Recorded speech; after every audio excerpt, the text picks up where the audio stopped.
Prime Minister Keir Starmer is now talking a big game on backing small businesses, often referred to as the backbone of the UK economy. But firm owners may not necessarily be feeling empowered to grow under this Labour government. Mixed survey results have made it harder to take a temperature on how these businesses are performing. In fresh legislation to be set out in Parliament, the government is set to offer powers to an independent public body to dish out fines to firms making late payments to small businesses. This new crackdown comes as the Prime Minister has previously complained about the £11 billion cost to the UK economy. Internal government figures suggest 14,000 businesses close every year because of late payments, with small businesses collectively being owed around £26 billion at any time. The public body, named the Small Business Commissioner, will be able to slap multi-million pound fines on businesses making late payments. Starmer has called late payments unfair and exhausting,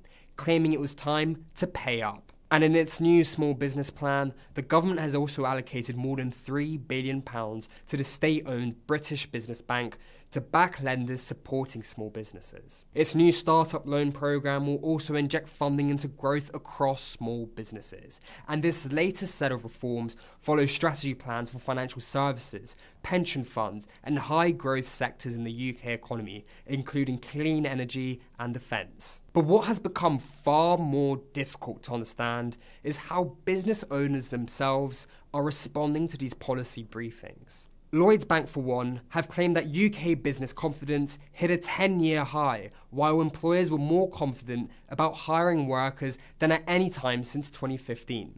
The Recruitment and Employment Confederation also suggested businesses became more optimistic about hiring and investment plans in the 3 months to June. But other surveys have pointed to a far bleaker picture, making economists take Lloyd's data with a pinch of salt. The Confederation of British Industry, considered to be the UK's largest industry body, said Rachel Reeves's £40 billion tax raid last autumn was still leaving businesses downbeat about their growth prospects. A streak of negative business sentiment has now lasted 10 months, according to its survey of around 900 companies. Other surveys by the Institute of Directors and research by S&P Global have pointed to worrying trends in the UK economy: low growth, unemployment edging up, and taxes growing higher.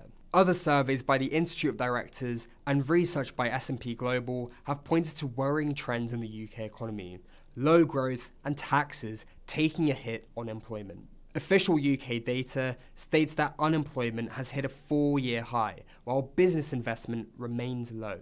The country saw relatively high growth in the first 3 months of the year, as GDP grew by 0.7%. But more recent data showed contractions for the months of April and May. So how do small businesses really feel under Labour? And will the UK economy bounce back, or will it continue on its bumpy path? It will probably be impossible to give a straight answer to any of these questions for the foreseeable future. For more news on UK growth, head over to citym.com.